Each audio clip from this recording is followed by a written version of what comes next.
रात गहरी और डरावनी थी।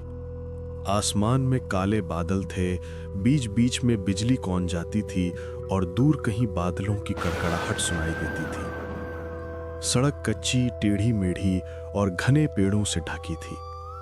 दो रामगढ़ गांव के नौजवान दीपक और रमेश साथ ही एक पुरानी बैलगाड़ी लेकर मोहनपुर गांव की ओर जा रहे थे। रमेश देख रहा है, यहाँ तो एकदम घना जंगल है। लालटेन की रोशनी के आगे कुछ साफ नहीं दिख रहा। हाँ रमेश, मैं भी यही सोच रहा हूँ। पहली बार इस तरफ जा रहे हैं। सुना है यहाँ मोहनपुर गांव बहुत पुराना है। लोग कहते हैं रात में यहाँ के रास्ते से नहीं निकलना चाहिए। बैलगाड़ी की लालटेन झाड़ियों और पेड़ों को रोशन कर रही थी। हवा में हल्की सी ठंडक है। डर काहे का रमेश, काम तो करना ही है। ग्राहक इंतजार कर रहा होगा। बस गांव पहुंचे, सामान उतारे और लौट चले। इतना सोचने की जरूरत नहीं भाई। तुमको पता है, मैं बचपन से ऐसे अंधेरे रास्तों से डरता हूँ। यहाँ पेड़ ऐसे लग रहे हैं जैसे किसी ने हाथ फैला दिए हों। अरे, कहानियां तो लोग बहुत बनाते हैं, असली में कुछ नहीं होता। हिम्मत रख। बैलगाड़ी धीरे धीरे आगे बढ़ती है। पहियों की चरमराहट की आवाज गूंजती है। लगभग आधा घंटा चलने के बाद बैलगाड़ी के सामने एक छाया जैसी आकृति दिखाई देती है। लालटेन की रोशनी में एक सफेद दाढ़ी मूंछ वाला बुजुर्ग लाठी लिए सड़क किनारे खड़ा दिखाई देता है। दीपक, देखो, कोई खड़ा है रास्ते में। कोई बुजुर्ग लग रहा है। रात के वक्त यहाँ क्या कर रहा होगा? बैलगाड़ी रोकते ही बुजुर्ग धीरे धीरे आगे आते हैं। दोनों उनका नाम पूछते हैं। उनका नाम होता है दादा।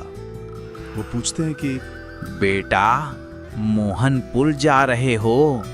जी हाँ दादा, सामान पहुंचाना है। रात लंबी है, रास्ता और लंबा। सावधान रहना, हर चीज वैसी नहीं होती जैसी दिखती है। दीपक और रमेश एक दूसरे को देखते हैं। भाई, ये क्या बोल रहे हैं? मुझे तो डर लगने लगा। दादा, आप कहाँ जाएंगे? बैलगाड़ी में बैठ जाइए, छोड़ देंगे। नहीं बेटा, मैं यहीं रहूंगा। मेरा रास्ता अलग है, लेकिन तुम सावधान रहना। मोहनपुर के ढाबे पर जाना तो पूछना मत, बस खाना खाकर निकल जाना। इतना कहकर दादा धीरे धीरे अंधेरे में ओझल हो जाते हैं। बैलगाड़ी फिर चल पड़ती है। रमेश बार बार पीछे देखता है। दीपक, ये कैसा दादा था? इतनी रात में जंगल में, और कैसी बातें कर रहा था? पुराने लोग हैं, शायद गांव के हों। लेकिन तू डर मत रमेश, अभी ढाबा आएगा तो कुछ खा लेंगे। लेकिन भाई, उसने कहा मोहनपुर के ढाबे पर पूछना मत। ये भी कोई बात हुई? छोड़ना, अंधविश्वास होगा। बाहर पेड़ों के बीच से हवा सीटी बजाते हुए निकल रही है। कई घंटों भर चलने के बाद सड़क और सुनसान हो जाती है। दोनों रास्ता भटक जाते हैं। भाई, हम रास्ता भटक गए। अगर कुछ हो गया तो? कुछ नहीं होगा, तुम क्यों डर रहे हो? अचानक बैलगाड़ी के सामने एक बड़ा सा नीम का पेड़ गिरा पड़ा मिलता है। दीपक बैलों को रोककर नीचे उतरता है।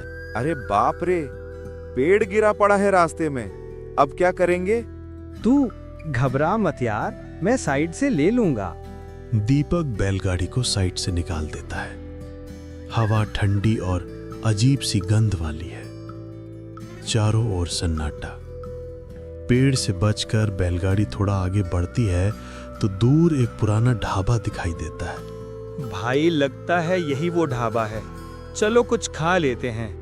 दादा ने कहा था पूछना मत, पर भूख भी लगी है। चलो खाना खाकर जल्दी निकल जाएंगे। बैलगाड़ी ढाबे के बाहर रोक दी जाती है। दोनों उतरते हैं। चारों ओर अजीब सी खामोशी है। रात और गहरी हो चुकी थी। दूर कहीं उल्लू की आवाज आती थी। हवा में बासी खाना और गीली मिट्टी की मिली-जुली गंध है। भाई, अजीब सी जगह है। कोई ग्राहक भी नहीं, इतना बड़ा ढाबा और बिल्कुल सन्नाटा। हाँ, पर भूख लगी है, जल्दी खाते हैं और निकलते हैं। दीपक और रमेश आपस में गहरी बातचीत कर ही रहे होते हैं कि तभी ढाबे का मालिक सरदार मुस्कुराते हुए आता है और पूछता है, आओ बेटा, आओ। कहाँ से आ रहे हो? रामगढ़ गांव से मोहनपुर तक सामान पहुंचा रहे हैं। कुछ खाने को मिलेगा? मिलेगा क्यों नहीं, यहाँ मुसाफिरों की सेवा ही तो है। अभी खाना लगवाता हूँ तुम दोनों का। थोड़ी ही देर में सरदार का नौकर किशन टेबल पर खाना सजा देता है। सरदार पास ही खड़ा रहता है और मुस्कुराते हुए कहता है, लो बेटा, अब आराम से खाना खा लो, बाकी बातें बाद में कर लेंगे। तुम दोनों पहले खाना शुरू करो। दोनों खाने में लग जाते हैं और कुछ ही मिनटों में अपना खाना खत्म कर देते हैं। तभी सरदार मुस्कुराते हुए पूछता है, कैसा लगा बेटा खाना? अरे काका, कैसा लगा ये मत पूछो। इतनी रात को पेट भर खाना मिल गया, बस वही बहुत बड़ी बात है। वैसे काका, मेरे मन में एक सवाल है, क्या मैं पूछ सकता हूँ? अरे हाँ बेटा, क्यों नहीं, बिल्कुल पूछो। अभी तो रात के 3 बज रहे हैं और ढाबे पर कोई ग्राहक भी नहीं है, फिर भी आपने ढाबा खोला हुआ है। आप घर नहीं जाते क्या? क्या यहीं रहते हो?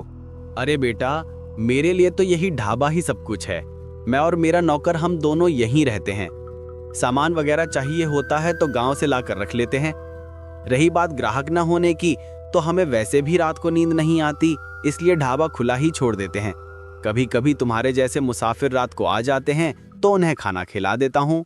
पर यह रमेश को कुछ अजीब सा और अलग महसूस हो रहा था। वो अब तक चुपचाप दोनों की बातें सुन रहा था, लेकिन मन ही मन हल्की सी घबराहट उसके चेहरे पर झलकने लगी। तभी थोड़ी देर की खामोशी के बाद रमेश बोल पड़ा, चल यार, अब यहाँ से निकलते हैं। काफी रात हो चुकी है और हमें तो वापस अपने गांव रामगढ़ भी लौटना है। अच्छा चलो काका, अब हम चलते हैं। वैसे बताइए, खाने के कितने पैसे हुए? अरे बेटा, पैसे और तुमसे कहाँ जाने वाले हो यहाँ से? मेरे लिए तो तुम मेहमान हो। इतनी खातिरदारी करना हमारा फर्ज है। मुझे तुमसे कोई पैसे नहीं चाहिए, बस ऐसे ही आते जाते रहना। दीपक ने बार बार पैसे देने का आग्रह किया, लेकिन सरदार हंसते हुए हर बार टाल देता और किसी भी हालत में पैसे लेने को तैयार नहीं हुआ। उधर रमेश के मन में कुछ और ही ख्याल उमड़ने लगे। वो सोच रहा था, जंगल के सुनसान हिस्से में ये ढाबा आखिर आया कहां से? और सबसे अजीब तो ये है कि उसने हमसे पैसे भी नहीं लिए। कुछ तो गड़बड़ है, बहुत अजीब लग रहा है ये सब। दोनों बैलगाड़ी में बैठकर आगे की ओर निकल पड़े। रास्ता सुनसान था और रात गहरी होती जा रही थी। तभी रमेश ने दीपक की ओर देखा और धीमी आवाज में बोला, दीपक, तुझे उस आदमी में कुछ अजीब नहीं लगा? अरे यार, उसमें क्या अजीब था? इंसानी तो था वो भी। और तुम भी ना हर बात में डर ढूंढ लेते हो। मुझे तो ये भी नहीं पता था कि तुम इतना डरते हो। अरे यार, पर तू भी तो सोच, कोई इतनी रात को ढाबा खुला रखे तो जाहिर है पैसे कमाने के लिए ही रखेगा। लेकिन इस आदमी ने तो पैसे लेने से ही मना कर दिया, और जब पैसे देने की बात हो रही थी तब वो ये तक कह रहा था, तुम यहां से कहां जाने वाले हो? ये सब सुनकर मुझे बड़ा अजीब लग रहा है। जो भी हो दीपक, अब तुम बैलगाड़ी कहीं भी मत रोकना। अरे यार, गांव के लोग ऐसे ही होते हैं, उनका दिल बड़ा होता है। हमें मेहमान समझकर उसने फ्री में खाना खिला दिया, इसमें क्या बुरा है? पर तू भी इतना कह रहा है तो चलो मान लेता हूँ, अब बैलगाड़ी कहीं पर भी नहीं रोकूंगा। रमेश अभी भी थोड़ा सा घबराया हुआ था। दोनों बैलगाड़ी में बैठे यूं ही बातें करते हुए आगे बढ़ रहे थे। लालटेन की रोशनी सामने की झाड़ियों को रोशन कर रही थी, जिससे लगता था मानो घने जंगल में कोई अदृश्य परछाइयां रास्ता ताक रही हों। बैलों की सांसें और पहियों की चरमराहट उस सन्नाटे को तोड़ रही थी। लेकिन तभी धीरे धीरे आसमान में काले बादल छा गए। हवा का रुख अचानक बदल गया और गहरा सन्नाटा पूरे माहौल पर हावी होने लगा। अचानक बिजली कड़की। गर्जना इतनी तेज थी कि दोनों एक दूसरे की ओर चौंक कर देखने लगे। अगले ही पल तेज बारिश शुरू हो गई। मोटी मोटी बूंदें बैलगाड़ी के ऊपर रखी छत पर गिरने लगी। बारिश के साथ ही माहौल और भी भयानक हो गया। दीपक, कुछ ठीक नहीं लग रहा। ये रास्ता पहले कभी इतना डरावना नहीं लगा था। दीपक बैलों को हाँकते हुए हंसने की कोशिश करता है। अरे तू हर बात में डर ही ढूंढ लेता है। बस तू ज्यादा सोच मत। बारिश है, तूफान है, सब गुजर जाएगा। लेकिन दीपक की आवाज में भी एक हल्का सा डर साफ महसूस किया जा सकता था। अरे दीपक, अब हमें बैलगाड़ी रोक देनी चाहिए। इससे ज्यादा आगे नहीं ले जाना ठीक होगा। बारिश कम होने का नाम ही नहीं ले रही। अगर हम आगे बढ़े तो बैलगाड़ी लेकर जंगल में फंस सकते हैं। अरे यार, तू भी ना। रामपुर अब ज्यादा दूर नहीं होना चाहिए। बस 2-3 किलोमीटर और चलेंगे तो हम रामपुर पहुंच ही जाएंगे। दीपक रमेश की बात नहीं मानता और बैलगाड़ी आगे बढ़ा देता है।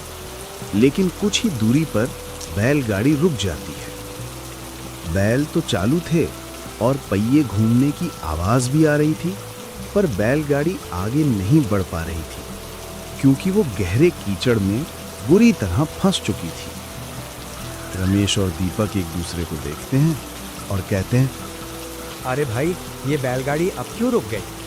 पता नहीं रमेश, लेकिन मुझे लग रहा है कि बैलगाड़ी कीचड़ में फंस गई है। दीपक, मैंने पहले ही कहा था कि बैलगाड़ी आगे मत बढ़ाना, लेकिन तुमने मेरी बात मानी ही नहीं। अरे एक दूसरे को कोसने से क्या फायदा। चल नीचे उतरकर इसका कोई हल निकालते हैं। दोनों नीचे उतरते हैं। बैलगाड़ी का पहिया पूरी तरह कीचड़ में धंस चुका था। दीपक को लग रहा था कि अब बैलगाड़ी का निकल पाना मुश्किल है। अरे भाई रमेश, मुझे नहीं लगता कि ये बैलगाड़ी अब यहाँ से निकल पाएगी। इसे निकालने के बस 2 ही रास्ते हैं। या तो किसी ट्रैक्टर या हाथी की मदद लेनी पड़ेगी, या फिर 4-5 लोग पीछे से जोर लगाएं तो शायद निकल जाए, वरना इस बैलगाड़ी को निकालना बहुत मुश्किल है। पर भाई, यहाँ ट्रैक्टर और हाथी कहाँ से मिलेंगे? और इस जंगल में अभी इंसान भी कहाँ मिलने वाले हैं? हाँ, तू सही कह रहा है। पर देख, सामने कुछ रोशनी नजर आ रही है, जैसे वहाँ किसी का घर हो। हम वहाँ जाकर मदद मांग सकते हैं। शायद हमें कुछ सहारा मिल जाए। अरे नहीं भाई, इतनी रात को किसी के घर जाना ठीक नहीं होगा, और वो भी अपनी बैलगाड़ी यहाँ छोड़कर। अरे रमेश, बैलगाड़ी को यहाँ से कौन निकाल कर ले जाएगा? वैसे भी ये कीचड़ में बुरी तरह फंसी हुई है। किसी इंसान के बस की बात नहीं कि इसे अकेले निकाल सके। यहाँ बैठे रहने से कुछ होने वाला नहीं है। दीपक की बातें सुनकर रमेश अनमने मन से घर की ओर जाने के लिए हामी भर देता है। दोनों धीरे धीरे कदम बढ़ाते हुए उस घर के पास पहुंचते हैं। लेकिन रमेश के मन में अभी भी डर बना हुआ था। घर के पास पहुंचते ही रमेश कहता है, अरे दीपक, मुझे क्यों लग रहा है कि हमें इस घर में मदद मांगने नहीं जाना चाहिए। भला इतने गहरे जंगल में कोई कैसे रह सकता है? कुछ ठीक नहीं लग रहा मुझे। अरे यार रमेश, तूने तो मेरे सिर का दर्द बढ़ा दिया है। बार बार ऐसी बातें क्यों करता है? चल मेरे साथ, कुछ नहीं होगा। ऐसा कुछ भी नहीं होता है। दोनों घर के दरवाजे के बाहर जाकर जोर से आवाज लगाते हैं, अंदर अंदर कोई है क्या? कुछ देर बाद ही दरवाजा धीरे से खुलता है। सामने एक लड़की खड़ी थी। उसे देखकर रमेश के मन का डर कुछ हल्का हो गया। लड़की धीमी आवाज में पूछती है, जिसका नाम राधा था। अरे तुम लोग कौन हो और इतनी रात को यहाँ क्या कर रहे हो? अरे हम लोग गांव से बैलगाड़ी पर आए थे रामपुर सामान पहुंचाने के लिए, लेकिन रास्ते में इतनी तेज बारिश हुई कि हमारी बैलगाड़ी कीचड़ में बुरी तरह फंस गई। अच्छा, तो बताइए मैं आपकी क्या मदद कर सकती हूँ? क्या अंदर कोई और है? मतलब आपका भाई या पिताजी? अगर 2-3 लोग और आप सब मिलकर हमारी मदद कर सकते हैं। दरअसल हमें बैलगाड़ी को कीचड़ से निकालना है। क्या आप हमारी इसमें कोई मदद कर पाएंगी? नहीं, मैं तो यहाँ अकेली ही रहती हूँ। माफ कीजिएगा, लेकिन बैलगाड़ी निकालने में मैं आपकी मदद नहीं कर सकती। अगर किसी और तरह की मदद चाहिए हो तो बता दीजिए। तो क्या आप हमें यहाँ सुबह तक रुकने दे सकती हैं? बाहर बारिश बहुत तेज हो रही है। सुबह होते ही हम यहाँ से निकल जाएंगे। ठीक है, अगर सिर्फ आज रात की बात है और तुम लोग सचमुच मुसीबत में फंसे हो तो रुक सकते हो। तुम दोनों नीचे वाले कमरे में सो जाना, मैं ऊपर की कमरे में सो जाऊंगी।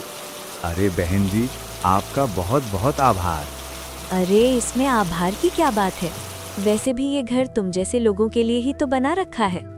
राधा इतना कहकर अपने कमरे में सोने चली जाती है।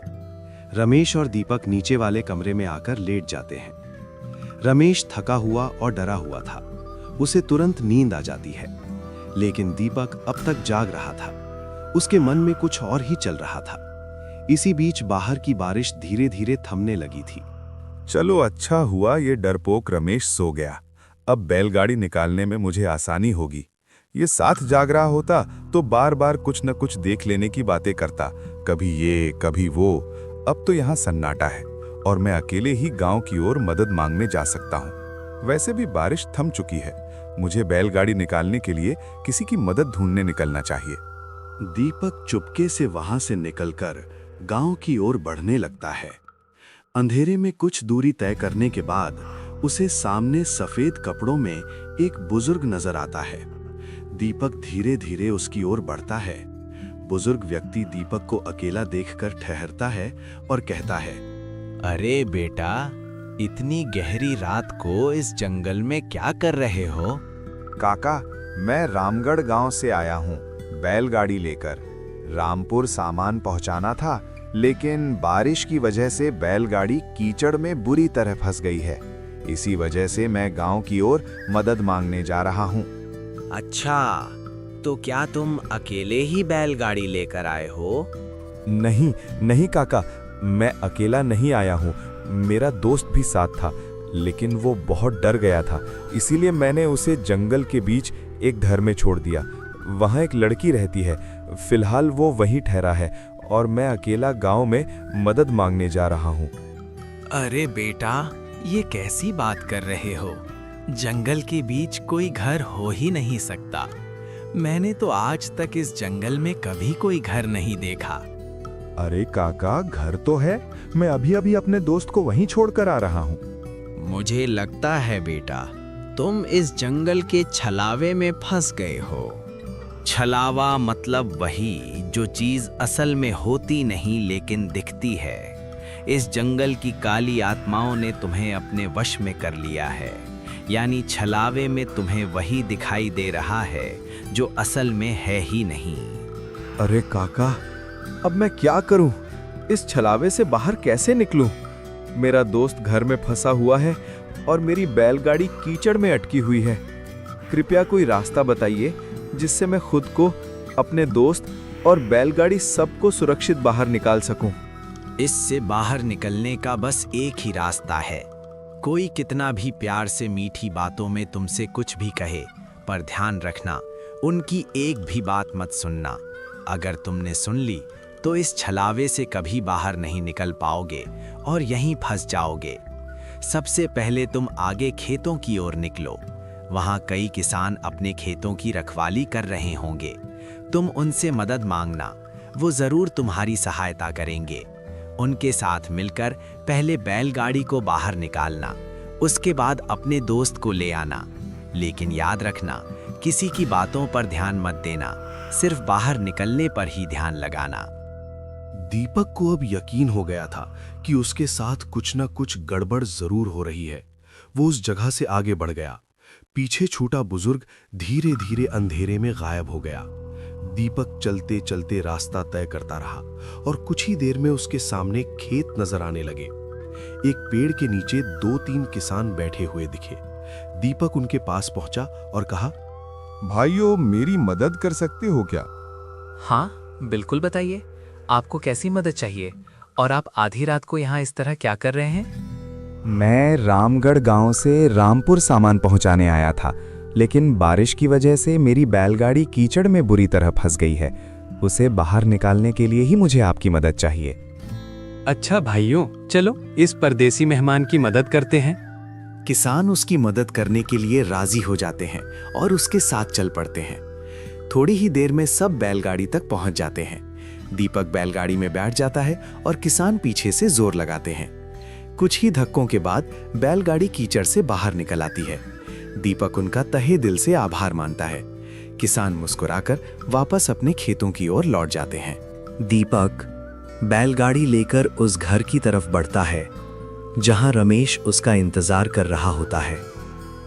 वहां पहुंचकर दीपक बैलगाड़ी साइड में लगाता है और अंदर जाकर धीरे से रमेश को कहता है, अरे रमेश, उठो, मैं बैलगाड़ी को कीचड़ से बाहर निकाल लाया हूँ। इतना सुनते ही रमेश उठ जाता है, लेकिन साथ ही कमरे में सो रही वो लड़की राधा भी जाग जाती है। वो उनके कमरे में आकर कहती है, क्या आप लोगों को यहाँ कोई परेशानी हो रही है?